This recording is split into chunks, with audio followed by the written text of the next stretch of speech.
We are live 364 days a year. What are we doing here? If Dom turns at SummerSlam, I'm shaving my moustache off. I've told you, if that happens, it's going. My lip is cold because of a stupid bet that I made with YouTube. Oh, good. Wrestle's better than Daniel Bryan. Bryan Daniels. Better than Okada. How did not get fishy after Monday Night Raw? Happy Sunday, wrestling fans. I don't know why I said that then. I didn't do my usual intro. I feel like, I've not done it properly now. Good evening from Swansea, wrestling fans. I'm Ben Allison here at Wrestling Republic, and it is a Sunday, and you can bet it is also a fun day. We are going to be playing Wrestling Heaven, Hell, and Purgatory, and it is going to be a very, very fun show. But like I always say, for a fun show, I need a fun panel. And I have a very fun one here today. Let's kick things off with Clark Taylor. How are you, Clark? How is your Sunday? I definitely got to get stoked in. I'm stoked to be here because obviously that's what I always do when you toss it to me out of the gates. So let's get us back on the rails there, Ben. What in the wide world of sports was that? What do you mean? I don't know. No good evening from Swansea, London, anywhere? I mean, I was stunned. That blew me away, but I'm excited here. We got some heaven, we got some hell, and we got some purgatory. Let's talk about it. Absolutely. I don't know what I was doing. Honestly, I have absolutely no clue. Maybe I'm too busy celebrating National S'mores Day. Zach says in the chat. Zach, I found your Twitter actually earlier because I saw you commented on, I think it was SP3's post. Happy National Something Day as well. Shout out to you. Also, we have Roundhead in the comments. Shout out to you. And Laurie Taylor in the comments as well. Shout out to you as well. But also shout out to a man who currently has hair, but he's not going to have it for much longer because if you guys didn't see last weekend's SummerSlam watch-along, he agreed that if Cody didn't turn heel, he'd shave his head.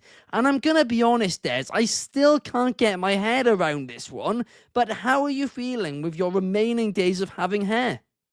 I'm feeling good. It's great to have hair. Yesterday, I saw John Cena, and he has hair now, so it's only fair that I don't have hair now either. After really thinking about it, that was, in the words of Jordy, it was a stupid bet that I made on YouTube, except I did, because now that I think about it, Cody turning heel really didn't seem like it was going to happen. But hey, it doesn't matter. You live and you learn. We're here to have fun. And speaking of fun, it's Sunday Fun Day. Heaven, Hell, Purgatory. It's going to be a fun one. I'm going to throw it back to you. Absolutely. Yeah, it definitely was a stupid bet. I mean, I think I quoted it as saying there's a 0.00001% chance before you made the bet. Absolutely crazy stuff. But also joining us, we have the always controversial, the always opinionated Ignacio. How are you, Ignacio? I'm doing pretty good, Ben. I'm looking to improve my win-loss record here in Heaven, Hell, and Purgatory. I don't have a very good record today, so let's start the show. Let's get at it, and let's see if I can pull out a win here, an upset victory, if you will. Absolutely. It is going to be a fun one. That is for sure. We got Fernando in the chat as well. Shout out to you. And Fernando says, sorry about you losing your hair, Dez. It's going to be gone very, very soon. And we will have video footage of it when it does happen. But let's get straight into it. Wrestling Heaven, Hell, and Purgatory. If you guys haven't seen this show before, basically, each of the contestants makes an argument to me about something they want to send to Wrestling Heaven, which is basically something good, something to Hell, which is something bad, and then to Purgatory, which is something to be improved. The winner is whoever gets the most ones, which I actually choose to send to that place. And if there's a tie, we'll go to a sudden death quickfire round. But Clark, kick us off. What do you want to send to Wrestling Heaven today? This one's shocking, but I've been waiting to say it for a while to follow up. I'm sending Jelly Roll to Wrestling Heaven because you know what? Celebrity appearances don't often go great. Yes, we have our Bad Bunny examples. Logan Paul has worked out. Logan Paul is a wrestler now. That's the reality. Jelly Roll took this seriously. He wanted to be there. He's the biggest country star on the planet right this second. He's as hot as anybody. When it comes to celebrity crossovers, the only complaint is that they don't take it seriously. Guess who did? Jelly Roll. He lost all the weight. He got in the ring. He did the training. He worked with Brooks Jensen behind the scenes. He did all of it to be there. He took the bumps. He took the bumps. This is a man that sold for not just Logan Paul, but Drew McIntyre. He delivered in his appearance, and he deserves a spot in wrestling heaven because his passion for professional wrestling absolutely bleeds through the screen, and I love that. I respect it so much because that type of fandom warms your heart, and that's why I'm going to send Jelly Roll to wrestling heaven. A fantastic shout there. I mean, he was super, super impressive, no doubt about it. I think when celebrities used to come into the WWE, there was a low bar, low expectations. People didn't really think the matches were going to be very good at all. But of course, Logan Paul, Bad Bunny, they've changed that. And Jelly Roll undoubtedly can now add himself to that list. What about you, Dez? What do you want to send?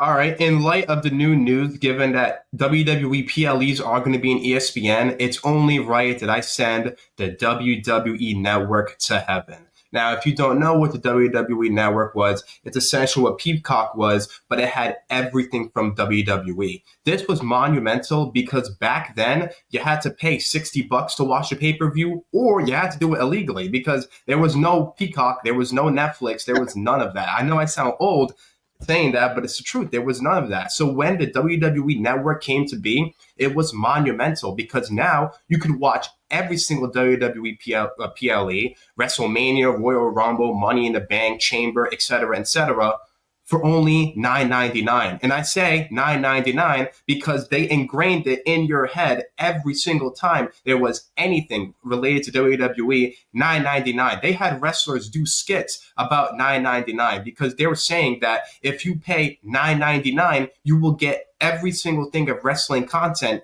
in the entire discography for WWE. So in light of everything going on with ESPN and Peacock, it's only right that I send the WWE Network to wrestling heaven.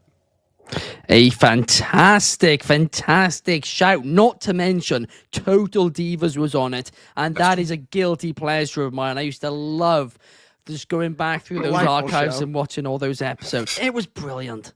I didn't watch much of it.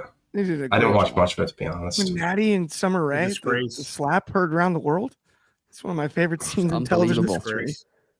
The Natalia and Lana feud on the screen, where Lana just loved Natalia, big fan of her being, lovely, really, really nice to her, and Natalia to the camera was just talking all the nonsense possible. She threw and her just phone so and mean. bags in the ocean when they were in Mexico.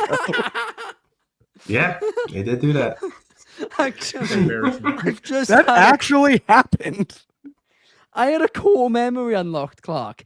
Remember the episode where, they were practicing shot put for some reason? And yes, Lana she breaks the windshield. Throws it into a car. Yes. With Jim the Anvil Neidhart, no less, WWE Hall of Famer out there, former shot putter, coaching up Lana.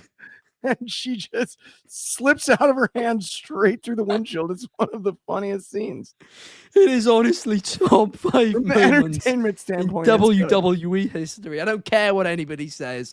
Roundhead says Jelly Roll can't get into heaven because of the face tattoos. An interesting perspective. Well, that's wild.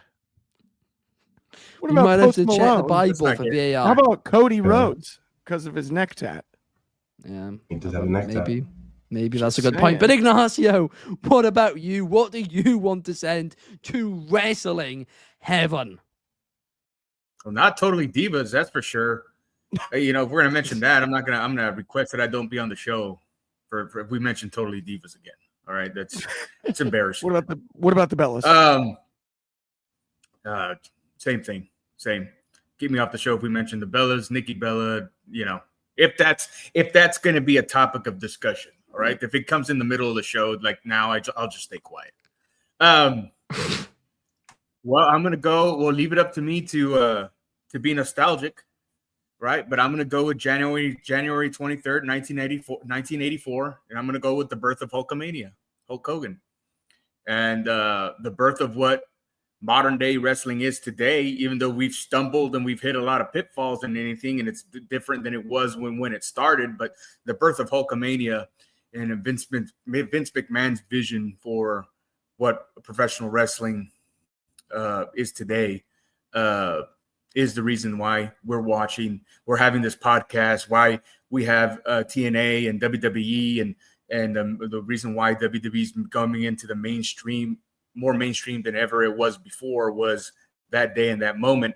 And I know, wrestling aficionados and Hulk Hogan aficionados say, well, Hulk Hogan started in AWA. Yeah, but Vern Gagne he didn't have, at the time anyway, didn't have the vision that Vince McMahon did to take wrestling national. And he wasn't going to take Hulk Hogan national, at least at that time. If Vince McMahon didn't exist or didn't, he didn't have that vision to take WWF national, somebody would have eventually. It would have been Vern, or it probably would have been Jim Crockett or whatever. But the thing is that the thing that made it special and the reason why it worked was Hulk Hogan. And, we've heard stuff about, well, if it wasn't going to be Hulk, it was going to be Dusty. Well, Dusty was in the later part of his career, and you know what I mean? It wouldn't have had the longevity that it did with Hogan, and then, Jimmy Snuka couldn't cut a promo. It might have been Sergeant Slaughter, because the time Hogan came into WWEF, Sergeant Slaughter was at best as big as Hogan. And then Hogan just took off. But, that moment when Hogan beat Iron Sheik for the WWF title, I mean, that deserves to be in wrestling heaven. That was the birth of modern day wrestling. It's the reason why we watch it today. I mean, honestly, you guys have named 3 things which actually do all belong in wrestling heaven, I think. So this is an incredibly hard job for me to decide what to really send out of the 3 options. Let me know what you guys think over in the comments. I will be reading some of those out as well. But to summarize on this topic, like I said, all these things could be in wrestling heaven, but only one can be sent today. My thinking is Clark, Jelly Roll, fantastic shout, but there's just 2 better shouts, right? So then it comes on to, am I going to send the birth of Hulk Hogan or the birth of the WWE Network to wrestling heaven?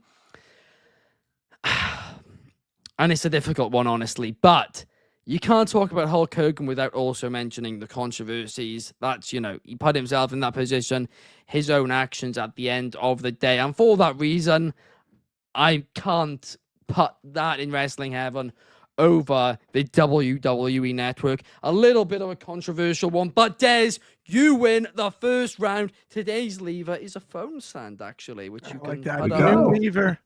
Yeah, that, new I got lever. a phone stand. By the way, Ben said lever for like the first 50 episodes of this until I realized he meant lever, but I just let it slide. Oh, you're right. No, it's just we say it the right way in the UK. You're just wrong. Exactly. I see. Yeah. That's what I said too. Absolutely. Yeah. So Dez is the winner from round 1. Fernando's in. Congratulations. Thank you, Fernando. Davion Washington in the chat as well. Without further ado, let's move on to Wrestling Hell. You guys always love to say to us, we like to complain. Well, guess what, guys? All 3 of you get this opportunity right now.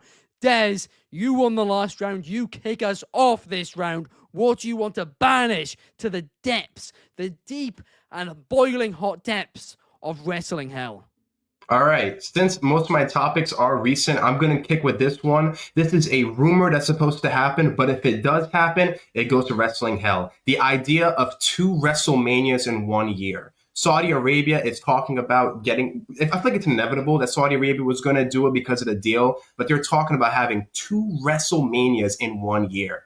Can you imagine having 2 World Cups in 1 year?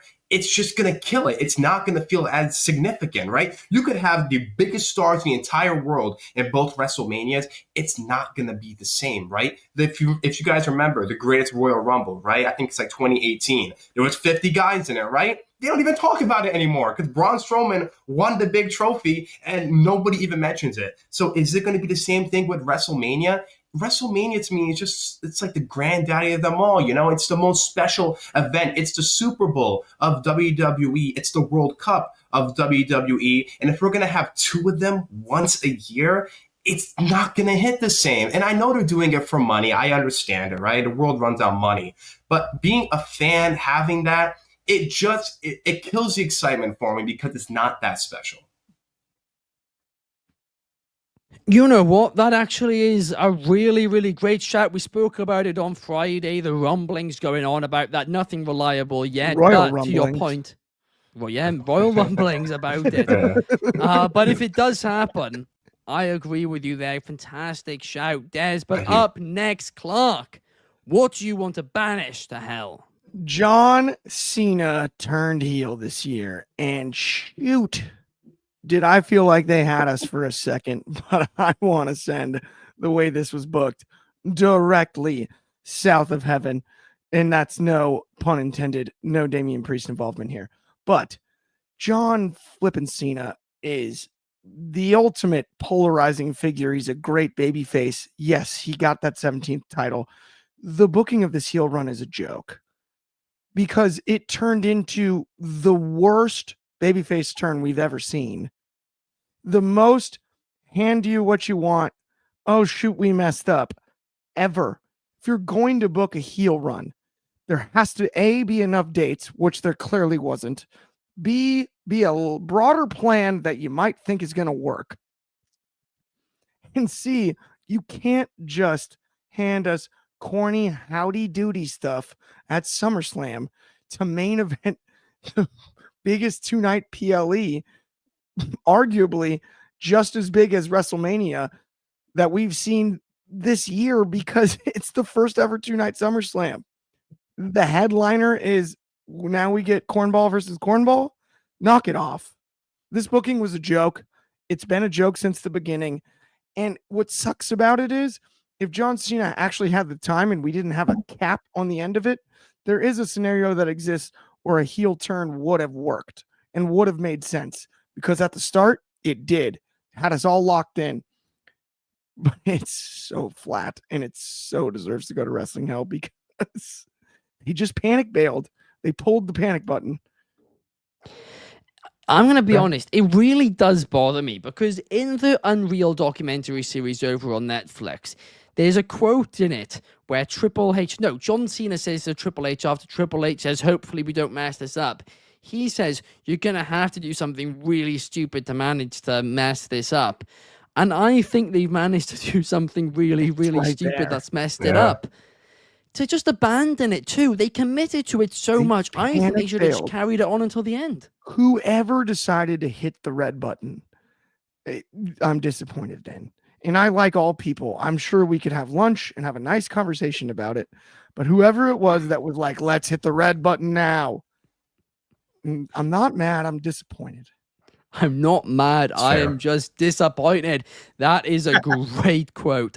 Fernando says the Cena heel run was a huge waste of time. Backing you up there, Clark. And I think a lot of other people have been over the last couple of weeks as well. A lot of people very disappointed, especially now Ron Killings has just turned back to R-Truth again. They've just abandoned that gimmick. Yeah, it's like that never happened. We never got Ron Killings. We got one head shaving segment. Thank goodness we got WR to give us another one. But at the same time, when it comes to R-Truth, at least, it's frustrating. Yeah, I think you can say that again, and again. But Ignacio, last but not least, what do you want to send to Wrestling Hell? Well, I have to go with my third pick because you guys already took my first two. I wanted my first one was, the Cena run, and then WrestleMania in Saudi Arabia. That's ridiculous. I mean, but then you guys mentioned my third, and that's I want to send WWE Unreal to hell. I haven't seen like the full show. I've seen the major highlights and probably every highlight that's up there, but I'm gonna sit down and fully watch it tonight. But I think it's good and it's bad, but I think it's more bad than good because in some of the segments they do, they introduce the people and the characters, and they want these people in the audience to have a connection with these people and these characters. But on the other hand, is that number one, they mentioned some of the ideas that they had in the war room, in the writer's room, and you're telling the fans the good ideas you had and you didn't go with, which is gonna only piss the fans even more off. Which is like the one I'm specifically talking about is the one with Chelsea Green with the Royal Rumble. I mean, to me, that would have been genius.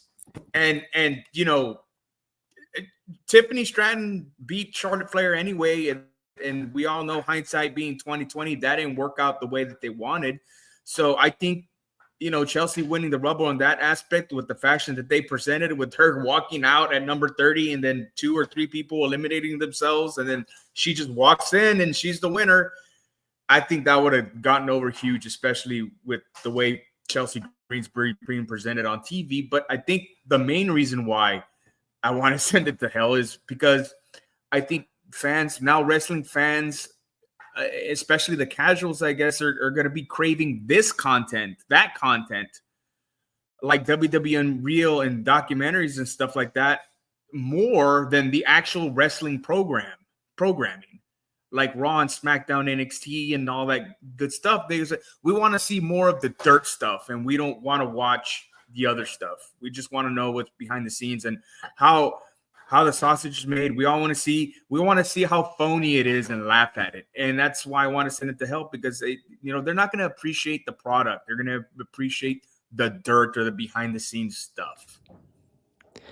But I think that can give people a deeper appreciation for the product. The fact they can see how much work goes into it. I do think a lot of non-wrestling fans who have seen this documentary series on Netflix now genuinely do appreciate it more. Yeah, but they don't watch the shows. But they might they're start. They're not going to watch Raw, they might start. and NXT. They're not. If you're not a wrestling fan, like I said it before, like if you're not a wrestling fan by the time you're like 18, you're not going to just all of a sudden see this and become a wrestling fan. Just a quick cheap plug here. A week from today, we've got an interview with director of WWE Unreal, Chris Weaver, coming out with me and Shad that we'll be filming on Tuesday. I'm excited about what I hear you, Ignacio. Yeah, well, he should be prosecuted and sent to 5 to 10 years in a federal penitentiary. No chance of parole. Whoa, we haven't recorded the interview yet. Be careful, Ignacio. All right. We need him to make it Tuesday morning. Anyway, I mean, I'm going to be honest. I do disagree with you there, especially and I want to quickly go back to this. Do you not think there'd be outrage? And I don't mean good heat. I mean literal outrage. If fans bought tickets to a Royal Rumble, not to see somebody win it, but instead just to walk down to the ring already as the winner, fans online would just be going nuts, and not in a good way. I think that will make them lose more fans than WWE Unreal did. I think if it wasn't with Chelsea Green, they'd be mad. But it's because that idea fits her character and the way she would win. I think that's the only way it would work. Like if you did it with Becky Lynch or Charlotte or whoever, it wouldn't work. I think with her, it would have worked. They would have maybe. Fernando agrees. Fernando does agree with you in the comments, so perhaps so. But I will now get the lever out, or lever, as you like to call it, Clark, over in the United States of America. The phone stand once again, and I will summarize, because I don't know if you can send something to Wrestling Hell if it hasn't happened yet. So for that reason, Dez, unfortunately, I'm out on the WrestleMania thing, because let's say if it does happen, then yeah, definitely, I think that would be going in Wrestling Hell, but it hasn't happened, so I don't know. On Unreal, and I'm genuinely not saying it because Clark and Shad are interviewing the director this week. I am giving my honest thoughts on it. I don't think that is going to stop anybody watching wrestling. In fact, I do think people who were calling it fake before might appreciate it more. We know the F1 Drive to Survive series helped Formula One massively when it came to their ratings. Obviously, with WWE, it's way too early to tell yet, but it's by the same team, and I do think it was done very well, balancing, not exposing the product too much while still showing fans enough to keep them happy. So, Clark, you know what I am going to say. John Cena's heel turn was a colossal waste of time. So I am sending that to the deep depths of wrestling. Hell, it has gone there. There you go. But, It's a good shout. You can't even see him. Oh, great. You Don't can't have see to the- take it back. You can't see the Don't have to lever. take it back with that nonsense, honestly. Anyway, up next, Purgatory. Purgatory, something that should be sent somewhere, which is currently bad, but could be very good, could belong in wrestling heaven if it's improved. Ignacio, you kick us off on this one. What are you sending to Purgatory? Well, I'm going to send the WWE. I was going to send this to hell originally, but I said, you know what? This is something that imminently it can be improved, and they have the formula for it. But I'm going to send I'm going to send the tag team division, Raw and SmackDown, and, AEW, throw that in there, but tag team wrestling in general. But let's focus on WWE for a minute. That everybody was ranting and raving about this TLC match at SummerSlam, and it was just, dumb spot after dumb spot, cheap spot after cheap spot, and no story, no. The thing is that, and you're always going to talk about the 80s and stuff like that. Well, the thing is that back in the 80s, when they booked tag team wrestling, they booked it to the point where, if they wanted to, they can put the Hart Foundation and the Bulldogs in the main event of a house show or a Saturday night main event, or, maybe even a pay-per-view, depending on who the tag teams were. But now it's just filler. And if it's just going to be filler, they're not going to pay attention to it as much as it should be. And they have the formula. And the reason why I say that is because years ago, when they started the Bloodline storyline, they made the Usos, of course, a focal point of the storyline because of the faction, and they had the tag team titles with them. So they have that now with Seth Rollins' group, the Vision, and the Oracle Paul Heyman. And if they make Bronson Reed and Braun Breaker the tag team champions, they can go on a run where they win the belts and they're smashing the tag team division, and all of a sudden, one or two top main event guys, like they did with Sami Zayn and Kevin Owens, have to team together, or it might be a top heel, a top babyface and a top heel who turns babyface to come together to defeat Braun Breaker and Bronson Reed. That's the formula they should be using, and that can revive the tag team division to where it should be, because they had a chance a couple of years ago when they did it with the aforementioned storyline that I mentioned. But Sami Zayn and Kevin Owens took the titles off the Usos, and that was a big WrestleMania moment and all that good stuff. But after that, it just stagnated. Instead of getting top tag teams to elevate the division and get on a roll and get rolling and challenging for the titles, it just fell stagnant. So I think to revive it, that's something that they need to do with Braun Breaker and Bronson Reed, is have them on a good run, have them win the titles, and bring in two big top talents together, combine them, and that way they can dethrone them and help dethrone the Vision and the Oracle Paul Heyman.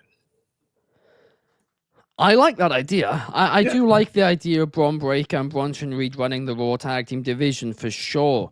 But are you still not happy with the state the SmackDown Tag Team division is in? Because at least for me personally, compared to at least this time last year, I think it's in a much better place. It's in a better place, but it's just kind of like this. Well, the Wyatt Six they ruined it. I mean, they just didn't know what to do with them, but they want them on TV.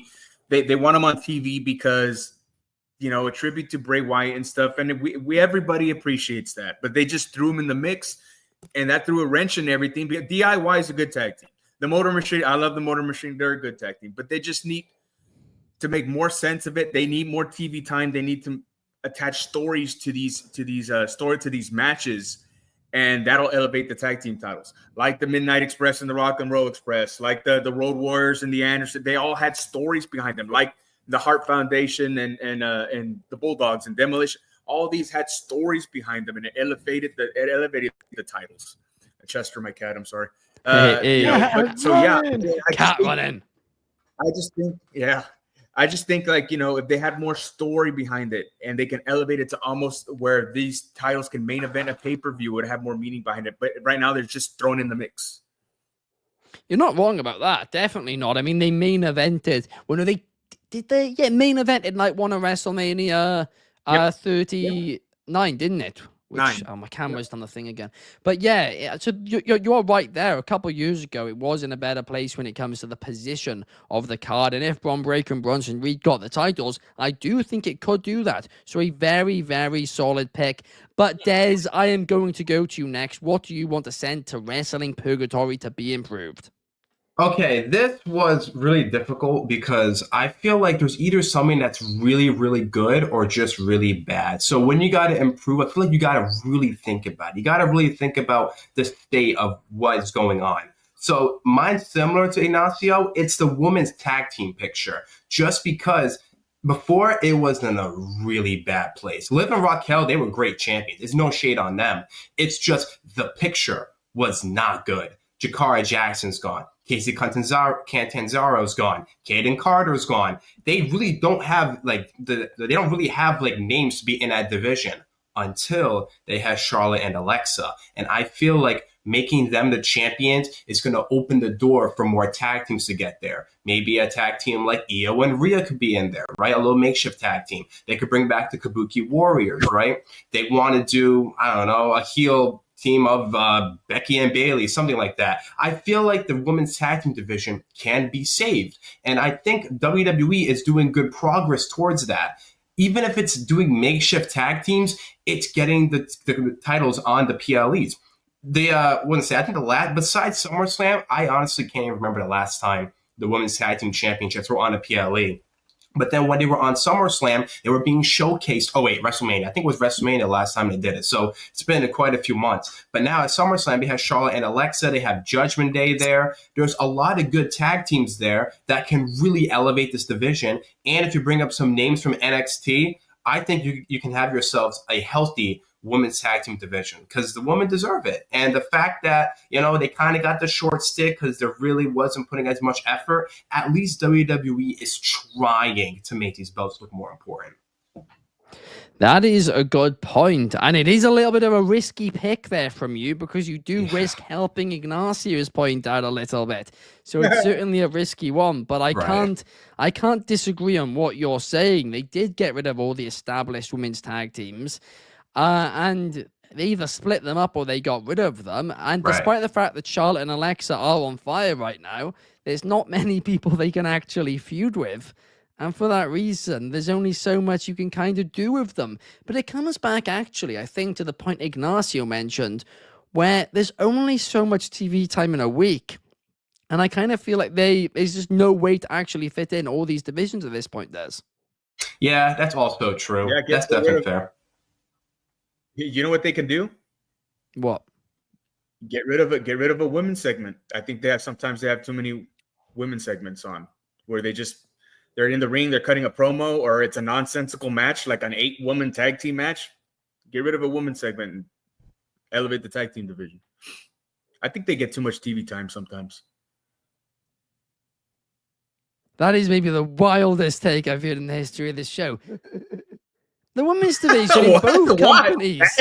After everything I've said, both companies is on absolute fire the past couple of years, and they still get in WWE about a third of the TV time, in AEW about a fifth of the TV time. No way can you say that the women get too much TV time. All right, let me get a little bit more specific. Okay. Any segment where Io Sky is presented, take that my off gosh. And then put no, this is simply too much. The best Ignacio's going into business for himself. Yeah. you guys know what we have too much of, right? The best things on the planet. Yeah, too much of those. Yeah. Too many good matches. You know what I want? More 1-star matches. That'll make me happy. I actually do too. Absolute dreadful take. Well, Dreadful worst take. wrestling. Oh, My turn now. I mean, That's the worst I- thing that's the worst thing after everything I've said. That's the worst thing. That's that is number one. that is the worst I don't think thing it's number you've one. ever said on the history No. of anything. All right. Is it my turn finally? Go Do for I it, get to go? Clark. I hate to have to do this, but I'm sending a show that I hold near and dear to my heart, NXT to Purgatory, because unfortunately, as much as I love the great HBK, Shawn Michaels, and everything that he's accomplished at the helm of NXT, NXT has become Purgatory. That's the issue here. It's TNXT, right?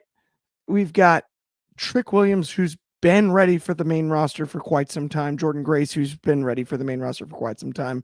Jakara Jackson. She got cut. No, I meant the Kalani Jordan has been ready for the main roster the entire time. Sorry, I got tongue-tied there. Well, Jakara Jackson and Lash Legend were ready as a tag team too. So I'm throwing Jakara back in there. She got cut. It makes no sense. NXT is Purgatory right now. I don't like the way it's been booked lately. I don't like that Tony D, who's ready, Obafemi, who's ready, everybody, there's implied turnover when it comes to Tuesday nights. We're keeping people here to build stars here that have built enough star power to be called up. It's time to let people shine.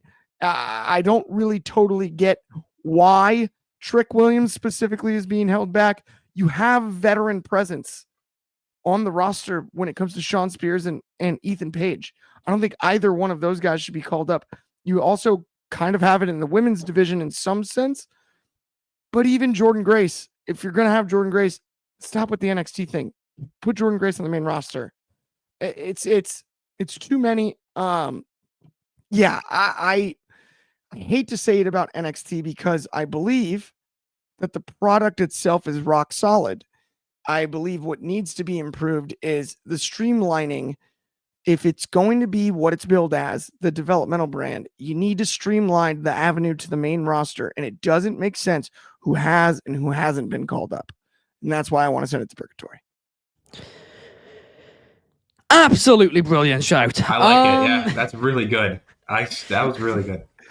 I can't believe I messed up. I apologize to Jakara. Yeah, Jackson. a bit of a I'm like, whiff in the middle of it. well, but I just outside her of name that- came up because I was gonna complain about it separately that she's been cut still. And then as soon as I said Jakara Jackson, I was like, I meant to say Kalani Jordan. I know that they're different people, but it's like But if you look at NXT 12 months ago, I think that was, when it comes to actually being a developmental brand, peak NXT. Was it as good in ring as Black and Gold? No, but that wasn't developing younger stars. It was developing stars in their mid-30s who were independent stars already, who were ready. This time last year, they were establishing new stars. They were creating new stars, and it still felt like a developmental brand. It was doing its purpose while being good television. But you are right, Clark. Too often recently, it's either felt like it's just TNA, or it's kind of just felt like, well, the TV's just being a bit poor, if I'm being completely I honest. couldn't agree more. Yeah, I agree. But you weren't the only one to make a good shout in this round. Firstly, let's talk about tag team wrestling. Ignacio's take, because I do agree it does need improving, especially over on Monday Night Raw, plus especially the women's tag team division, which leads us into Dez's point. That division, it's non-existent. Let's be real about it. Completely and utterly non-existent. So for that reason, yes, another good take, two good takes.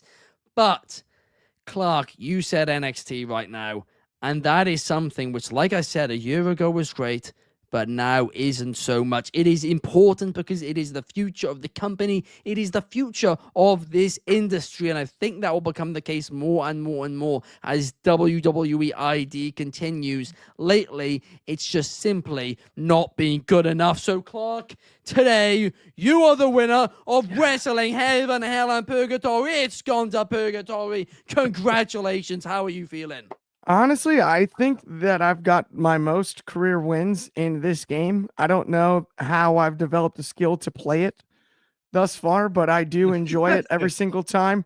Um, I do want to shout out Jakara Jackson when it comes to this one because I think she was main roster ready with Lash Legend, and I meant no harm when I said her name on that list. You're digging your grave, Clark. Either way, I love it. No, I want to shout. I was a Jakara and Lash fan before anybody else. You talking about women's tag. Sure. I really was. That's why her name was on my mind. And I did forget that wasn't currently a choice, but you never know. We've seen returns. Bring Jakara back. Start that here.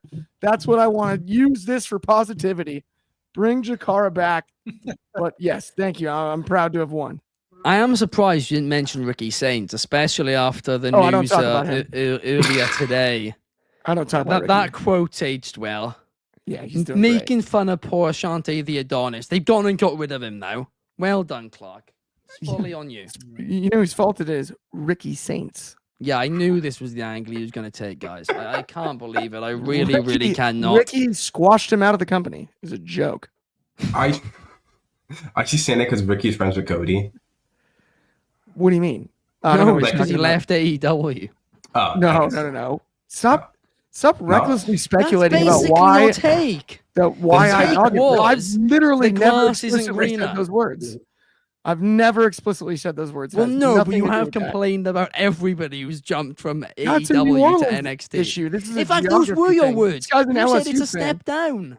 No, I said this is going to be the grass isn't always greener on the other side. Is what I said. And you said this is a step down. That was the quote. No, I said this could be a step down. No, you said this is a step down. Stop it. Knock it off. MVP performance. Thank you, Fernando. Absolutely. There you go.